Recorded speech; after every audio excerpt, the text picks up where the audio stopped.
Con el mayor de los gustos, les vengo a presentar un poco de hardware hacking, ¿sí? El tema es RCE en un router de hogar, ¿correcto? Y eh, ¿qué vamos a ver aquí en este tema? Vamos a mencionar herramientas, vamos a mencionar tanto herramientas de software como de hardware para justamente realizar hardware hacking en sistemas de embebidos. Presento un poco. Sí, como security tester en Fluid Attacks desempeño tareas de pentesting web, mobile pentesting, etcétera.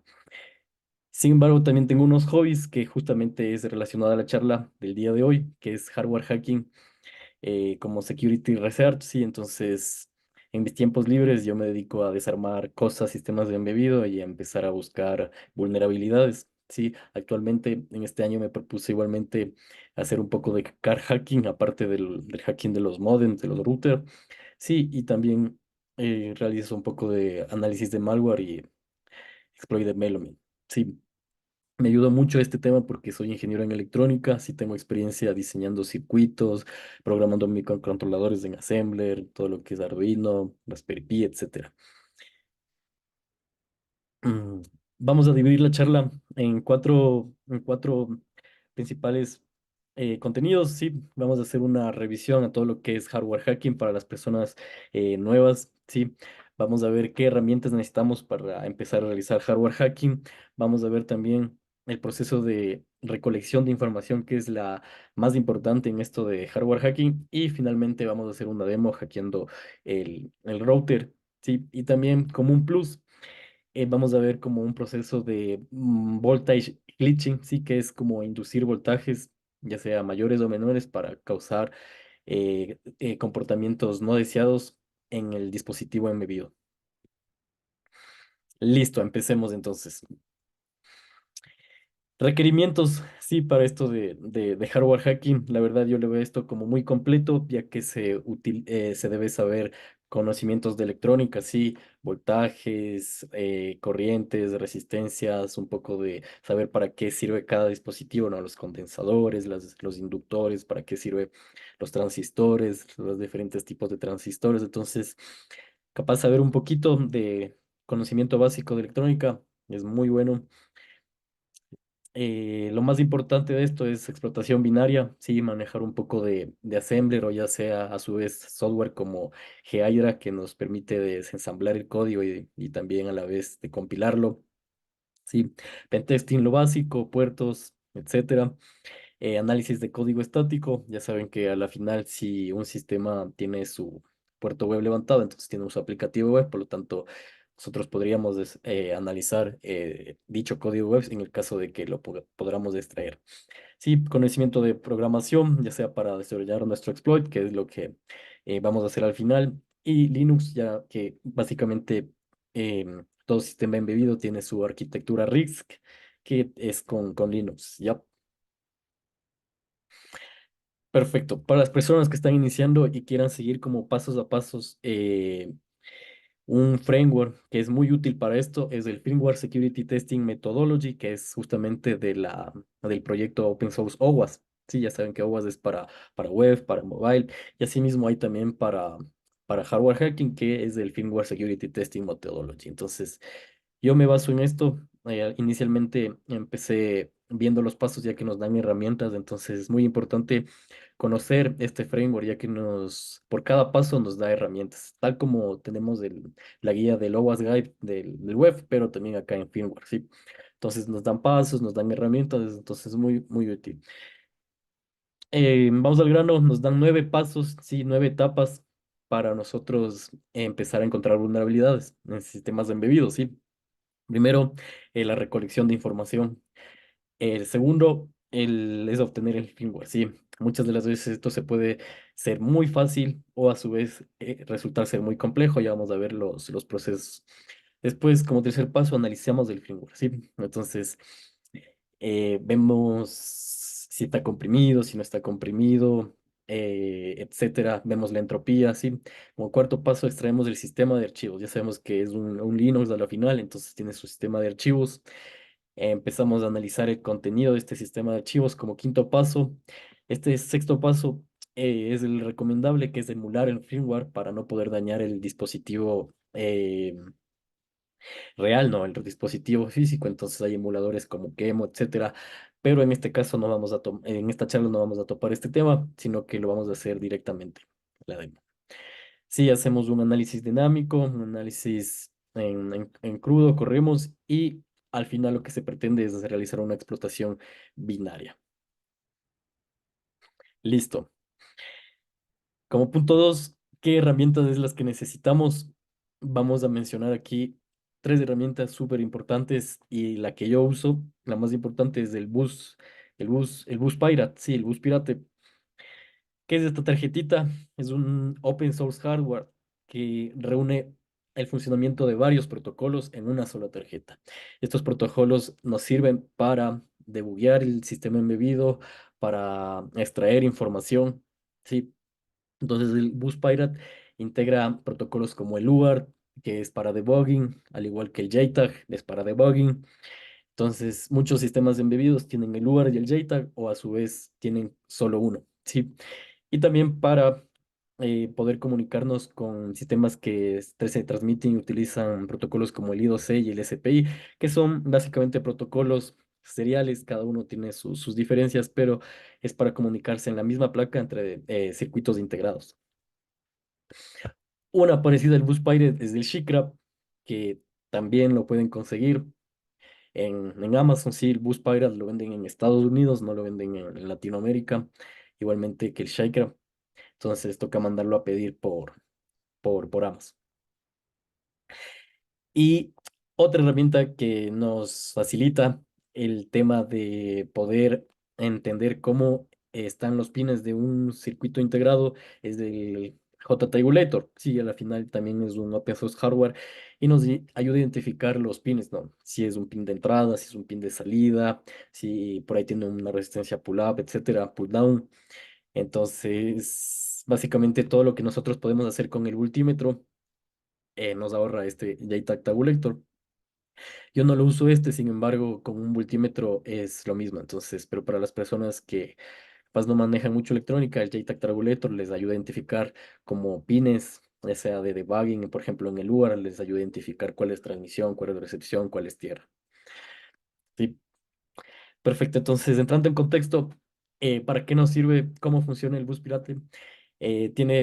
Centrémonos ahorita en el protocolo UART, sí, que es el Universal Asíncrono eh, para transmitir en serial, sí, que tienen los dispositivos, la mayoría de sistemas embebidos para poder debuguear el bootloader, sí, del sistema. Entonces es súper simple. Sí, el bus pirate tiene su pin MOSI, que es el transmisor. Como es serial, se conecta con el UART del dispositivo embebido en el pin de recepción, el receptor. Y asimismo el de recepción con el pin de transmisor y tierra con tierra. Entonces aquí vemos una tablita en donde eh, las columnas son los protocolos y las filas son los pines a donde tenemos que conectar. Entonces en el lugar simplemente necesitamos tres pines y listo. Así es muy importante conocer esta comunicación porque como decimos, la mayoría de sistemas embebidos tienen estos pines UART y a la final es comunicación serial, súper simple, es conexión cruzada como vimos y ya cada dispositivo se conecta, cada, cada extremo se conecta al sistema ya sea integrado o de su otro lado al computador. Entonces, el bus pirate va conectado al computador y el lugar va conectado a todo lo que está pasando en la tarjeta madre en el momento del bootloader y el momento de iniciar el dispositivo. Sí, la trama del lugar para los que utilicen analizadores lógicos es muy simple. Sí, tiene un bit de inicio, un bit de paridad que es opcional y el bit de parada y los datos que son 8 bits. Sí, y eso se repite, la trama se repite a la velocidad que esté en... es importante saber que el lugar no tiene un reloj, una línea de reloj que controle la velocidad, sino que esto depende del receptor y transmisión que coordinan la velocidad, ¿sí? del transmisor, velocidad de transmisión. Y por último, ¿qué más necesitamos? multímetro, soldadores, ya sea eh, para desoldar y volver a soldar. Entonces necesitamos una máquina para poder soldar, sí, las flashes y a su vez este dispositivo de aquí que lo pueden conseguir en las electrónicas, sí, es un programador flash de BIOS. Si ustedes lo consiguen, van a electrónica y consultan como programador de BIOS, que justamente sirve para programar las BIOS, las flash de los computadores y también sirve para los sistemas de embebidos y ya vamos a ver posteriormente su uso. Entonces, mi setup para hardware hacking es el que están viendo en la foto. Si tengo mi dispositivo para soldar, tengo mi bus Pirate, mi flash para extraer el firmware, eh, el stand para poner ahí la tarjeta madre que va a usar, destornilladores, etcétera. Entonces, súper simple y necesitamos una máquina Linux para poder trabajar posteriormente. Entonces, este eh, módem en cuestión a analizar es un módem Huawei, pero aparte de todo lo que tiene, los típicos modems, que los puertos Ethernet, sí, el Wi-Fi, etcétera, la autenticación, etcétera, tiene también unos puertos ADSL, sí, entonces ya vamos a ver que esta tecnología ADSL es manejada por un sistema chip, que es el principal. Sí, entonces este vendría a ser el router estas son las características del router al que vamos a vulnerar. Listo. Entonces, vamos aquí con la etapa de recolección de información. Antes de abrir el dispositivo, antes de coger el destornillador y empezar a desarmar, es muy recomendable buscar en esta paginita que es de un proyecto igual open source que se llama OpenWRT. OpenWRT es un proyecto en donde ustedes pueden desarrollar su propio firmware, pero a su vez también tiene información de sistemas embebidos, sí, principalmente modems. Entonces ustedes lo que hacen es buscar su modelo de modem. Sí, buscan en esta página y les sale ya muchas de las veces el SOC, sí, les sale cuál CPU es, qué tipo de flash es, cuánto es la RAM, etcétera. Entonces, sin necesidad de desarmar, ustedes ya pueden saber muchas cosas. Y lo más importante es saber si tiene el puerto UART o el JTAG. Entonces, aquí estoy señalando que el puerto UART, que es la serial, sí tiene, sí, el JTAG de lo que yo comprobé físicamente y nos da la página, entonces no posee JTAG, entonces vamos al bus pirate a usarle como modo UART, ¿correcto? Y muy importante saber la arquitectura, sí, por lo general estos sistemas de embebidos de lo que es PlayStation, Xbox, etcétera, tienen como arquitectura MIPS, ¿ya? Entonces ahí puede variar entre Little Endian o Big Endian. Sí, listo, ya hicimos esta recolección de información en el Internet, sí, vemos como todo lo que podemos recolectar del dispositivo antes de desarmarlo, y eso es lo que, eh, ese es un claro ejemplo, sí, ahora sí, ya vamos a desarmarlo, entonces, si ustedes no conocen de electrónica, lo que tienen que concentrarse es en los dispositivos que tienen más de dos patitas, es decir, en los integrados, en los microcontroladores, en las flash. Correcto. Entonces, eso es lo que estamos señalando aquí en esta foto. Y aquí a la izquierda tenemos los componentes. Y entonces lo que hacemos es, vemos el nombre del dispositivo, del integrado, y googleamos y vemos el funcionamiento. Entonces, lo que hice yo, entonces tenemos aquí el chip que controla esto de la comunicación WLAN y es que se transmite por OFDM. Sí, es una modulación para la tecnología WLAN. Sí, a la final todo lo que vemos aquí es de la tecnología de Realtek, sí, fabricante justamente de SDKs para routers, para modems. Tenemos aquí la memoria, sí, la SD-RAM, tenemos de este modelo. Lo más importante, sí, el cerebro de todo. El cerebro de todo este es el sistema a chip que básicamente es como el CPU del computador, sí, que tiene todo integrado. Tenemos que es el RTL 8672. Esto es muy importante ya que si encontramos una vulnerabilidad, eh, tenemos que investigar si pertenece, realmente es como del vendor o es del o es responsabilidad de este sistema o chip, sí, que es del cerebro de este modelo. Tenemos el control Ethernet, sí, el chip que controla los puertos de Ethernet, la flash, sí, justamente es una. una flash MX25 L3206D serial y se comunica a través de CPI con el System on Chip, ¿sí? Entonces, a través del bus de datos. Y finalmente tenemos los puertos UART y el componente ADSL que se comunica con el System of a Chip. Entonces, lo que ubicamos acá y ya tenemos identificado los pines UART, que es lo que nos interesa por el momento. Entonces, buenísimo. Como ven en la imagen, tenemos conectado ya el bus Pirate en modo UART, es decir, el MOSI con el receptor, el MISO con el transmisor del UART y tierra con tierra. Si ustedes realizan esta conexión y el bus Pirate le conectan ya a su computador, entonces podemos ya empezar a ver la salida del bootloader, ¿sí? Entonces, ¿qué es lo que tenemos aquí? Eh, Nosotros levantamos cualquier software serial para comunicación serial, porque al final UART es serial, recuerden. Entonces, PuTTY es más que suficiente. Seleccionamos la velocidad. La velocidad, me estoy aquí poniendo 115200 de BPS, si los baudios, pero un paso previo que ustedes deberían hacer es con un analizador lógico medir esta velocidad.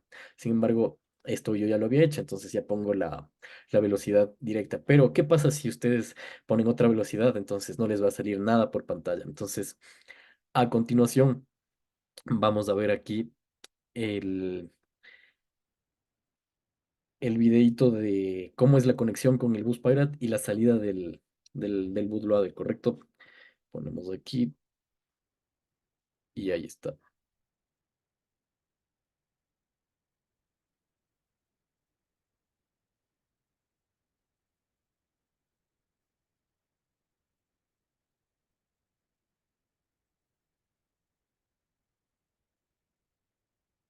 Sí, entonces ahí yo con LSUSDB identifico el nombre del dispositivo, en este caso este TY USB 0. Eh, Ahorita estoy como toda la salida, quiero guardarle un archivito, solamente estoy guardando, poniendo un nombre cualquiera a la salida de este archivo porque es muy importante. Entonces ustedes ya guardan este archivo y después ya van buscando como información de toda la información que arroje el bootloader. ¿Sí? Entonces seleccionamos el modo UART, seleccionamos la velocidad y ponemos el voltaje que es 3.3 voltios.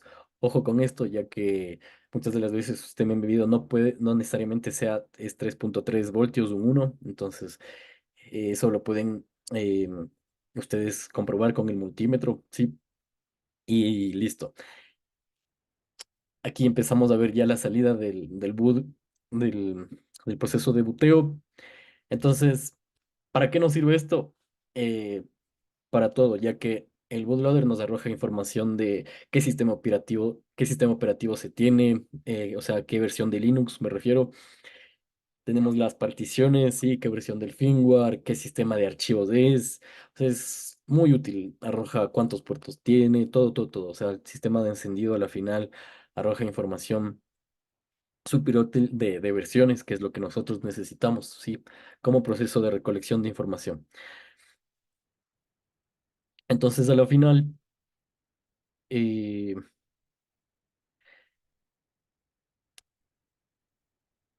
hay dos opciones. La una es, por lo general, vienen la línea de comandos del que les lanza a root, ¿sí? O al usuario con el que esté creado el sistema en ese momento.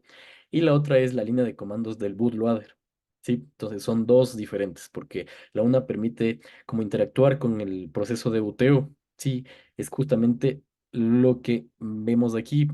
Vemos del RTL 8672X y ahí estoy yo ingresando comandos, pero en la línea del boot console, ¿sí? Entonces esa es una y la otra es la línea de comandos de Linux, como cualquier Linux, ¿sí?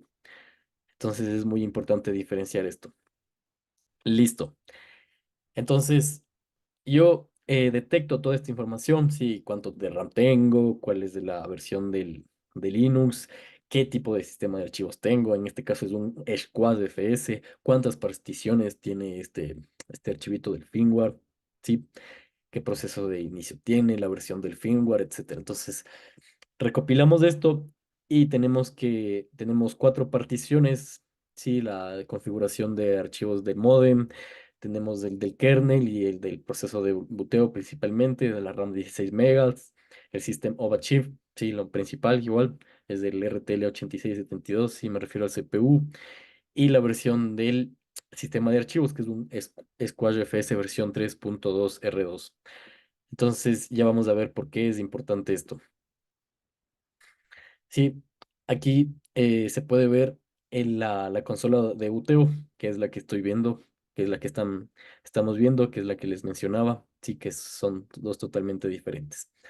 Listo. Entonces ya recopilamos esa información y nos va a ser útil para después descomprimir el firmware, ¿ya? Entonces, ahorita nuestro objetivo ya es dumpear el firmware, sí, obtener el firmware, el que está en este dispositivo, porque también está el firmware que está en la página del vendor, ¿sí?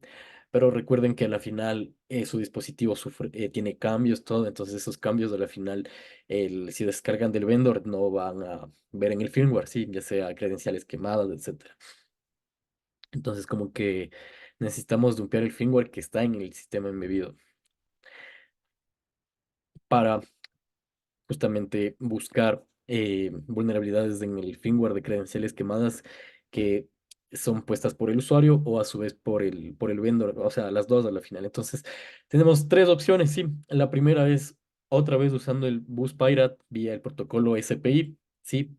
A la final el SPI es como el master y el slave, sí, el master y el esclavo y esto se conecta directamente a los pines de la flash. Sí, recuerden que la flash, es decir, la ROM, tiene el firmware, sí. Entonces nosotros podemos extraer el firmware con el Bus Pirate a través del SPI y aquí vemos las conexiones. Entonces esa es una opción. La otra opción es a través de la consola de buteo, que es la que les mencionaba y está en la imagen de la derecha de forma manual. Si ustedes ven, yo pongo el comando dam, sí, es un comando dentro de la consola de boteo dam, pongo la dirección del entry point, que es 0x80000000 y el número de device que quiero dumpear.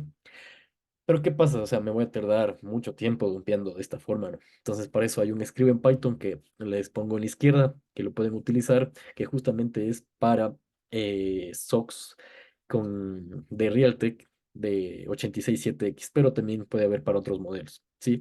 Entonces, un script en Python que puede automatizar esto que estamos haciendo manualmente en la consola de boteo. Entonces, se comunica como serialmente y automatiza esto que vemos a la derecha y a la final vamos a obtener el binario del firmware, ¿ya?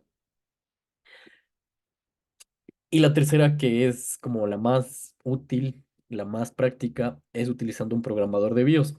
En este caso es este de aquí, que el de la imagen es un CH341, que básicamente con estas pincitas lo colocamos en la flash, sí, en la memoria ROM y nos empieza a dumpear el firmware con un programita. Entonces se demora como 2, 3 minutos máximo, súper simple.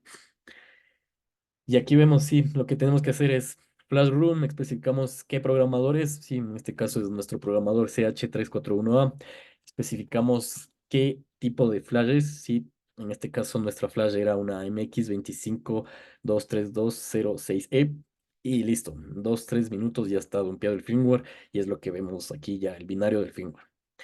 Entonces, procedemos acá a analizar el firmware. Sí, lo primerito que tenemos que ver es si el firmware está cifrado y comprimido. Sí, y sus particiones también cómo están. Entonces, la entropía nos ayuda para esto. Recuerden que una entropía cerca de 1 hace referencia a que los datos están como comprimidos, están muy aleatorios o está cifrado, y una entropía cerca de 0 es que está en texto claro, por decir así. Sí, descomprimido, etcétera. Entonces, Bingwall es una herramienta que nos permite hacer este análisis y vemos que en la salida nos sale que tenemos dos particiones que están comprimidas. Entonces, estas pueden hacer referencias al kernel y al archivo de configuración. Y tenemos que el sistema de archivos no está comprimido y aparte nos arroja que también está en Big Endian, ¿sí? Es decir, el procesador lee Nvidia Engine, ¿ya? Y es de SquashFS. Entonces vemos que la mayor parte del firmware está comprimido y solo el sistema de archivos no está comprimido. Entonces, genial. Nosotros procedemos a descomprimirlo. Entonces aquí hay dos opciones, que buscar el descompresor o a su vez el cifrado y descifrarlo. Entonces es como ya cuestión de ver. Entonces tenemos esas opciones. En este caso solo está comprimido y con Bingwall integra ya herramientas de un SquashFS. Recuerden que el sistema de archivos es SquashFS, entonces Bingwall ya integra el descompresor del sistema de archivos de SquashFS. Entonces solo mandando Bingwall-E el firmware ya lo tenemos descomprimido y listo. Tenemos todo para empezar a analizar. Ahora, tenemos dos tipos de análisis, ¿sí? Del firmware, el análisis manual y el análisis automático. Resulta que hay herramientas que permiten ya hacer un análisis automático. Les dejo dos, sí, aunque hay unas más, pero las principales son estas, FirmWalker y FACT, Firmware Analysis Comparison Toolkit. Sí, entonces ustedes le suben su firmware, la una es como, tiene su guía y todo, y les sale como posibles vulnerabilidades, sí. Y la otra es la forma manual, que es justamente es la que vamos a explicar acá. Entonces ya tienen su firmware ya extraído, tienen su sistema de archivos, y entonces, como podemos ver, ya estamos en en la, en la ruta root del sistema de archivos del, de este router. Entonces, lo que primero tenemos que hacer es buscar cosas quemadas, ya sea llaves quemadas. Entonces, lo primerito que tenemos aquí es la llave privada RSA, que se podría utilizar para las conexiones teles. Entonces, si alguien ya se roba esa, podría como hasta hacer un ataque en man in the middle, ¿sí? El certificado justamente para estas comunicaciones, ¿sí? Entre el cliente y el router. Y lo más grave que encontramos acá son las credenciales de de la de la página web para configurar el módem, ¿sí? Entonces aquí tenemos ya el usuario y la contraseña, y también tenemos la contraseña del WPS, todo lo que está tapado aquí. Justo estas es las credenciales del web, las credenciales del WPS, otras credenciales. Tenemos también, vamos ya a ir recolectando todas estas credenciales, ¿sí? Listo. Recuerden que como ya tenemos el firmware, a la final tenemos el código web. Sí, entonces, imaginen que esto aparte es como un web pentesting. Entonces, si ya les dan el código, es como hacer un pentesting en caja blanca, ¿ya? Pero resulta que por lo general no viene así el código directo, sino que en mi caso vino un archivo con todo el código, todo el código, y que se llamaba WebIMG, pero también me vino un archivito que es WebIndex, que señala desde dónde hasta dónde empieza el dicho archivo. Entonces, buenísimo, solo tocaba hacer un escribo en Python para poder jalarse todo esto. Entonces, si ven que a la derecha está todo el código, pero acá a la izquierda está como que qué archivo es y desde qué línea empieza y el offset. Entonces, con este escribo en Python, yo ya me pude jalar todo el código web. Procedí a hacer un análisis estático manual y un automático con herramientas. Cualquier herramienta pueden utilizar, y tenemos aquí que tenemos 10 security hotspots en Java, de JavaScript, que eran comandos de eval, sí, pero de lo que yo revisé, sí, revisé todo, no eran controlados, no eran entradas controladas por el usuario directamente, sí. Sin embargo, ha habido casos que sí he encontrado como vulnerabilidades web haciendo análisis de código estático, sí. Entonces, siempre es súper importante realizar esto. Entonces, como ya vimos, nosotros tenemos la credencial del WPS que encontramos ya quemada en el firmware, es decir, ya no nos podríamos conectar al módem.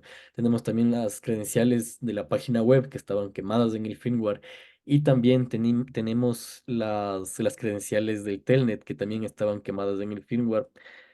Estas estaban acá, sí, estas que están tapadas en rojo.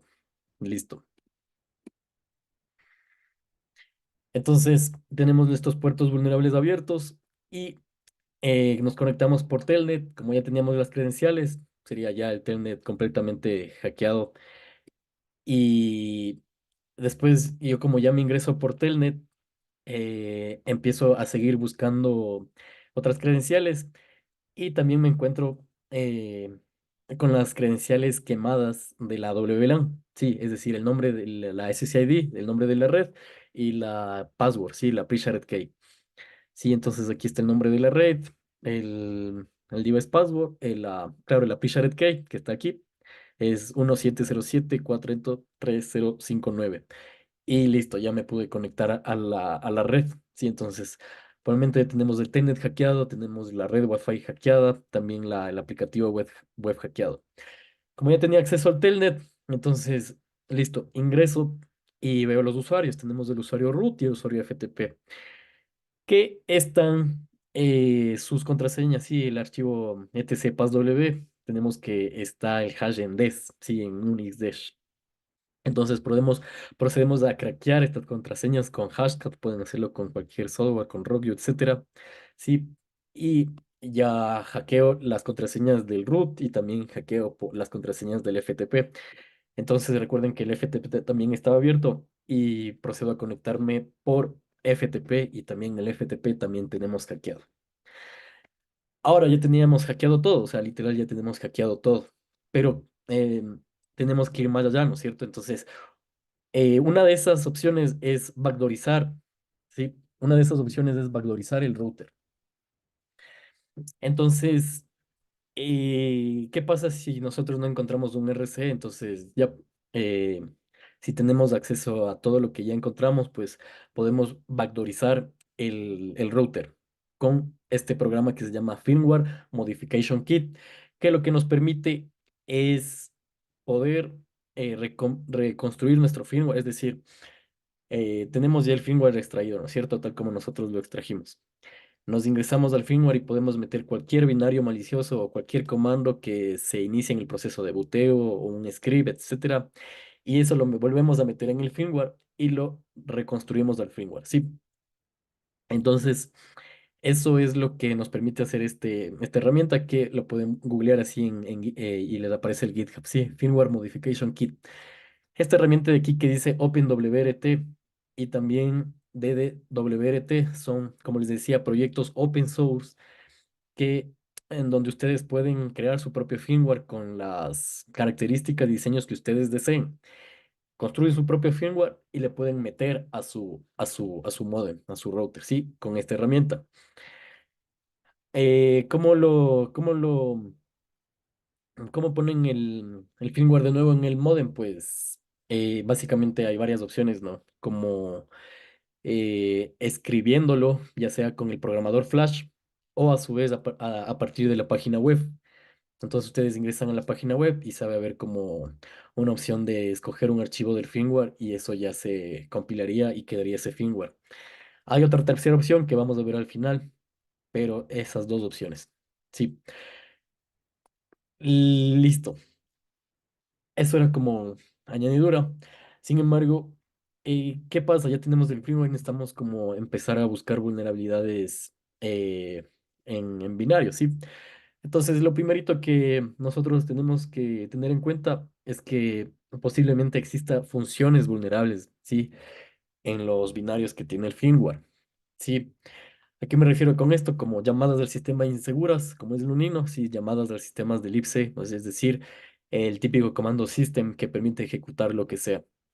O también a su vez buffer overflows que eh, sea accedido a través de funciones vulnerables como memcpy, strcpy, sprintf, que lo que hacen son como que no controlan la cantidad del buffer y al final un usuario puede ingresar lo que sea y que la función lo permite y se puede llegar hasta la memoria y corromper la memoria y tomar el control, ¿sí? Entonces, ¿qué es lo que encontramos aquí en el binario web? Sí, slash bin, slash web de este, de este módem encontramos una llamada al sistema, sí, o sea, literal system que permite ejecutar ya comandos en el sistema directamente y no es para nada sanitizada, sí. Entonces, A la izquierda vemos el desensamblado de este binario y a la parte derecha vemos el decompilado que nos ayuda a entender un poquito más cómo está funcionando el desensamblado. Entonces, lo que tenemos señalado en rojo es básicamente la llamada al sistema SNPrintf, que no es vulnerable a Buffer Overflow porque se le manda en el segundo parámetro, si ustedes pueden ver, la cantidad máxima de datos a copiar en el format, sí, en el format de string, ¿correcto? Pero no sirve de nada porque al final la variable ibar2, que es la que está aquí, es controlada por el usuario. Sí, esto, este modem lo puse porque es un ejemplo típico que se ha encontrado y capaz seguirá encontrando, que es como los modems tienen estas partes de diagnóstico en donde se le hace un ping para comprobar si hay conectividad, etcétera, sí, ya sea por la WAN o dentro de la LAN, sí. Entonces, lo que hace esto es realizar el comando ping y la IP es dada por el usuario y eso se guarda en una variable. Entonces, aquí vemos el assembler un poco, ¿no? Entonces, vemos que hace una llamada al sistema. Primero pone la dirección de memoria de la función snprintf en el registro T9. Después pone todas las variables necesarias en el stack. Sí, vemos el format de string, vemos acá la cantidad máxima, sí, y vemos la variable del usuario. Entonces, hace aquí un simple if que vendría a ser un beg, que al final es como igual a si es cero, ¿no? Entonces, así funciona el if en Assembler, igualando y ver si el registro de la flag 0 es de cero. Entonces, como ibar es diferente de cero, entonces se va a ejecutar esto. Y finalmente el y- YAL R es una llamada al sistema, a la función ya porque ya tenemos en el stack todas las variables. Y listo, se ejecuta esto que se copia, es decir, desde el input que ingresa el usuario vulnerable, si sin signatización, se copia exitosamente en la variable que después es ejecutada a system. Y eso lo vemos en los comandos de acá. Tenemos aquí que la la llamada, sí, de la dirección del address de la función system se encuentra de nuevo en el registro T9 y después nos dirigimos a esta función ya con el, con el parámetro que es la variable que ya contiene el código inyectado o no inyectado y se ejecuta system aquí en esta línea que vemos aquí. Sí, entonces esto también hay en otro punto del, de este binario. Y justamente vemos en un comando que es atcmd que es como para setear la contraseña, es para setear el PIN, sí, el código del PIN de un protocolo. Entonces, aquí volvemos a ver que no hay sanitización y se utiliza la misma llamada SPINF y se vuelve a llamar system directamente. Si no hay ninguna sanitización, nada, entonces incluso acá, en la imagen de acá, vemos que la máxima cantidad es 400 en hexadecimal, que vendría a ser 1400 bytes, que es suficiente para inyectar comandos y después tener una shell, ¿ya? Y aquí tenemos que el máximo es de 0x100, pero a la final sí se puede lograr con eso algo, entonces es el mismo comportamiento ya, pero es otro comando, pero a la final es el mismo comportamiento. Entonces tenemos dos puntos vulnerables, ¿ya? Entonces, vamos a explicar la principal, entonces, recuerden que lo que les decía, ¿no? Es el campo vulnerable es a través del ping, ¿sí? Y a través del ping code, pero en este caso vemos el campo vulnerable a través de la petición web. Este es el post vulnerable. Aquí yo ya estoy inyectando todo lo que es la shell reversa. Y aquí se puede ver que en el CMD yo pongo la IP, pongo un punto y coma y empiezo a inyectar más comandos. Al final pongo otra vez un punto y coma, pongo literalmente lo que sea y el siguiente parámetro. Entonces, como estaba probando, probando, haciendo como fusing y a la final resultó ser vulnerable, ¿sí? Entonces ya vamos a ver qué comandos estamos inyectando. Listo, vamos a poner play a esto de aquí. y ponemos calidad. Sí, listo. Entonces, nada, por el momento vamos a mostrar el RC autenticado. Sí, recuerden que es autenticado, pero si recordamos en el firmware ya obtuvimos las credenciales de todo. Entonces, a la final, este RC autenticado podría ser no autenticado porque con hardware hacking ya podemos tener todas las credenciales de todo, sí, de la página web. Entonces, además, como viaja por HTTP, igual pueden ser snifeadas. Entonces, hay esas dos formas. Entonces, a la final, este RC autenticado, yo le diría no autenticado por el hecho de que están las credenciales quemadas en texto plano. Listo, ¿qué es lo que estamos viendo aquí? Dice que ingrese la IP del router, sí, del router a ser atacado, sí, el router víctima, que es la 1.1. Si ingresamos la dirección IP de la máquina atacante, sí, desde la cual queremos obtener la shell reversa, ingresamos el puerto, ahí cualquiera, en este caso 1234 dice que tenemos que levantar un servidor web. Esto, ¿por qué lo hago? Porque eh, recuerden que estos sistemas embebidos, como son muy pequeños, no tienen todos los comandos de Linux. Entonces, estos sistemas de embebidos utilizan BusyBox, que es como un binario que reúne muchos binarios alrededor de unos eh, varios, o sea, la mayoría de comandos de Linux, pero no tiene el netcat. Sí, entonces BusyBox no tiene el netcat. Entonces, lo que hice yo fue buscar la arquitectura. Entonces, ya sabemos que es MIPS. Entonces, me busqué un BusyBox que tenga todos los binarios de Linux, incluido el netcat, y que sea de la arquitectura MIPS, y es justamente el que está señalado en verde. Entonces, como BusyBox sí tiene por defecto, en este caso, wget, ¿qué es lo que hago yo? Me descargo el netcat en el modem y ya está ya. Entonces, ya con el netcat, ahí sí es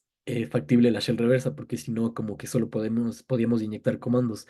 Entonces, ya descargándome el BusyBox guión MIPS, eh, es por eso es que yo me levanto el servidor en el puerto web, en el puerto 8000, para que esta descarga sea a través del wget. Sí. Entonces, nada, el exploit también me pide la cookie. Como habíamos dicho, se necesitan las credenciales. Entonces, la cookie se obtiene a partir de las credenciales y es la cookie que estoy poniendo. Y listo. Entonces, ahorita se está ejecutando el ping y después de eso se va a proceder a descargar. Ahí ya se descargó el BUC Box-MIPS. Lo que hago es poner permisos de ejecución y ejecuto el netcat a partir de este BUC Box que me descargo. Y listo. A la izquierda ya tenemos la shell y tenemos acceso a root porque incluso podemos ver el etc passw y todo, ¿ya? Entonces, ahí está. Buenísimo. Eso era. Entonces, eh, vamos a explicar un poco de este binario. Entonces, básicamente lo que ejecuto al inyectar comandos es esto de aquí. Elimino todo lo que hay en la carpeta temporal, bartem, y incluso borro esta carpeta y después vuelvo a crear la carpeta temporal, sí, para cuando hacer varios intentos no haya ningún problema, ¿ya? Entonces, listo, con el wget me descargo el BusyBox de mi máquina atacante. Simplemente le doy permisos de ejecución y ejecuto el BusyBox llamando al netcat. Y nada, me conecto al puerto de la shell reverse. En el exploit, solamente como es por web, a la final es una request utilizando justamente request de Python. Sí, aquí está, request. Y nada, es la petición web eh, hecha ya para ser automatizada. Sí, nada del otro mundo. Y aquí lo que vemos es el código web del firmware, pero ya descomprimido y también ya parseado, sí.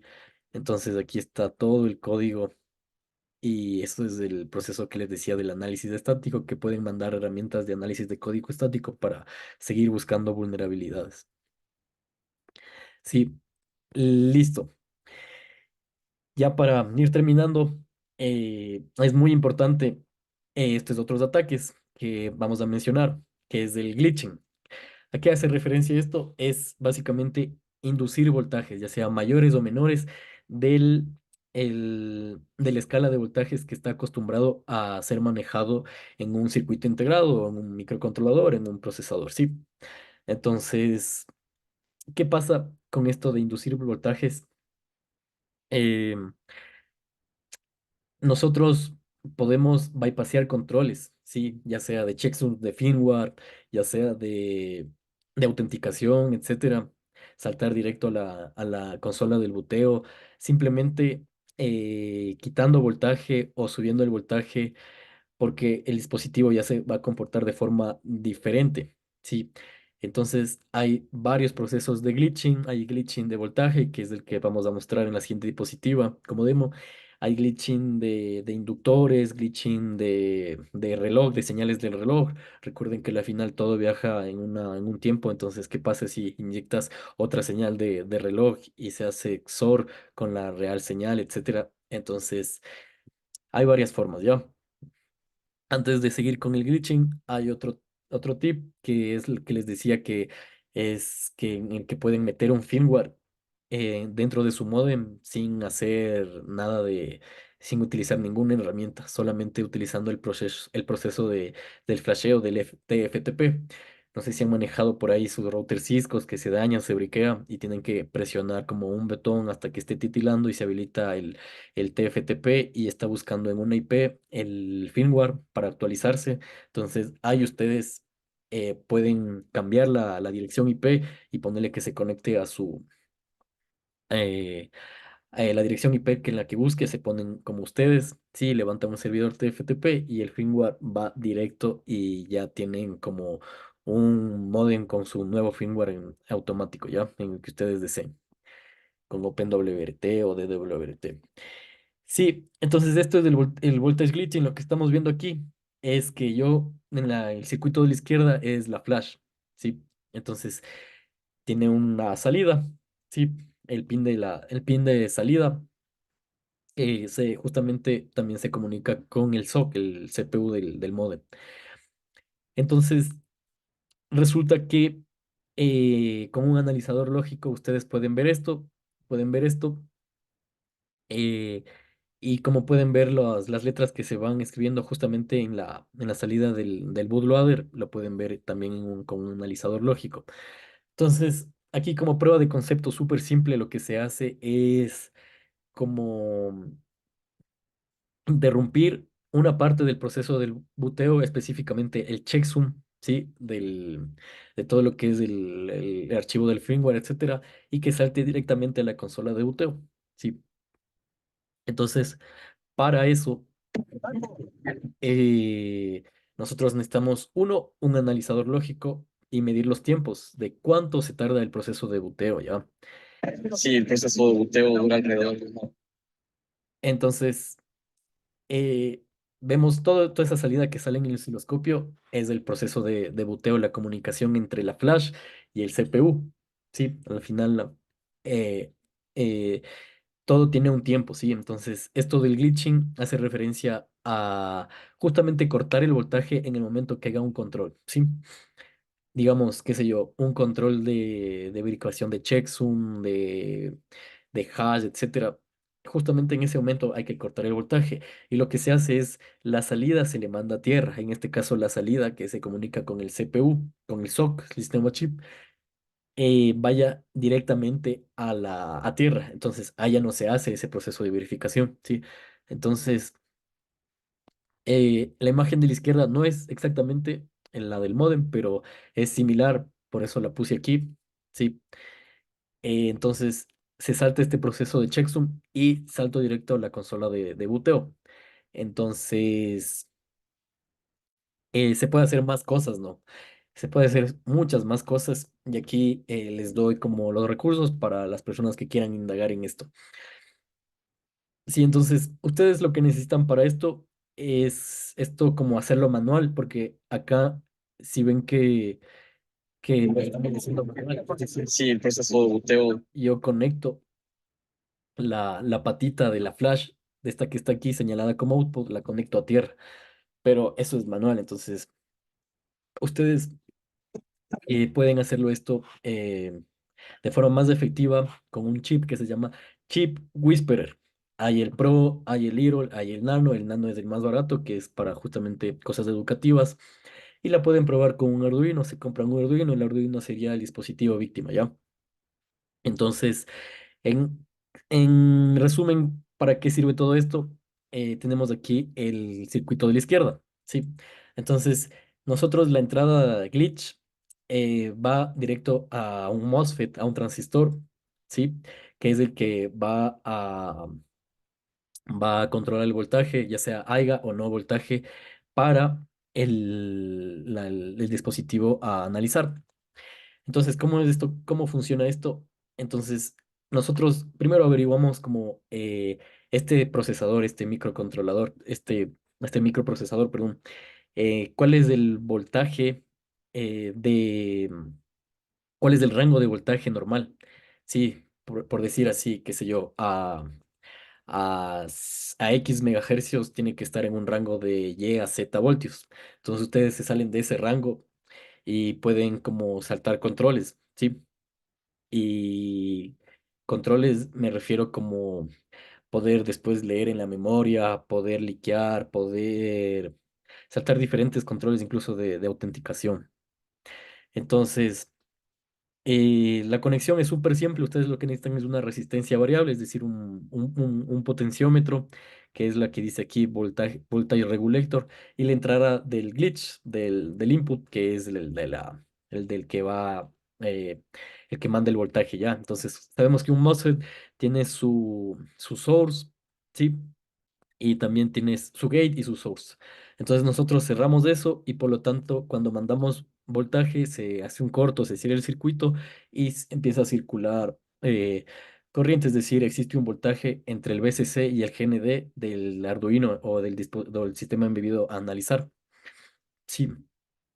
Eh, y listo, si quitamos el voltaje, entonces la gate y el source del MOSFET se abren y ya no circula nada, entonces ahí se quita el glitch. Como por lo general necesitamos nosotros saber el tiempo determinado de glitcheo, ¿sí? Desde qué tiempo hasta qué tiempo y cuánto voltaje. Eso descubrirlo es full difícil y toca hacerlo manual, si no hay como procesos de fusing que ayuden. Entonces toca hacerlo eso manual siempre. Y nada, siempre se recomienda poner unos capacitores de desacoplo. Sí, tenemos a la izquierda un circuito de glitcheo y a la derecha el Arduino. Entonces, para que no, eh, para evitar esto del ruido y que el proceso de glitcheo sea efectivo, siempre poner capacitores de desacoplo. Sí, y listo. Aquí esta es una URL de un GitHub en donde ustedes pueden como empezar a practicar esto. Hay diferentes challenges, cada uno es más difícil que otro. Y para terminar, tenemos aquí eh, ejemplos reales, ¿no? El típico que capaz mucha gente ha visto de cómo Joe Grant es un tipo que se dedica al hardware hacking desde hace mucho tiempo. Pudo hackear la wallet de Trezor y recuperar básicamente 2 millones de una persona que se olvidó la clave. Entonces, lo que hizo es esto, proceso de glitcheo, indujo voltaje para saltar el control de un STM32 que no dejaba leer en memoria y poder leer en memoria la clave. Entonces, como ya está en memoria la clave, ya le liquea y listo, pero es induciendo voltaje. Entonces, es muy importante que se revisen este video.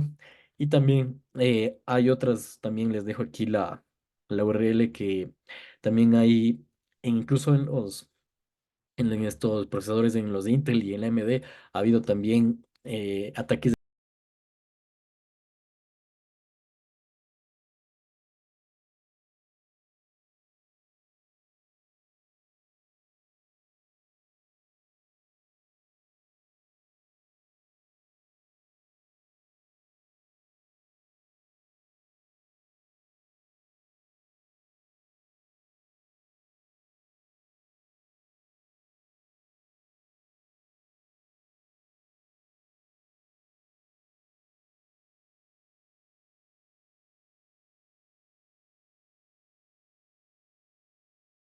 exitosos de Voltage Glitch en sí. Entonces, con eso se puede lograr muchas cosas.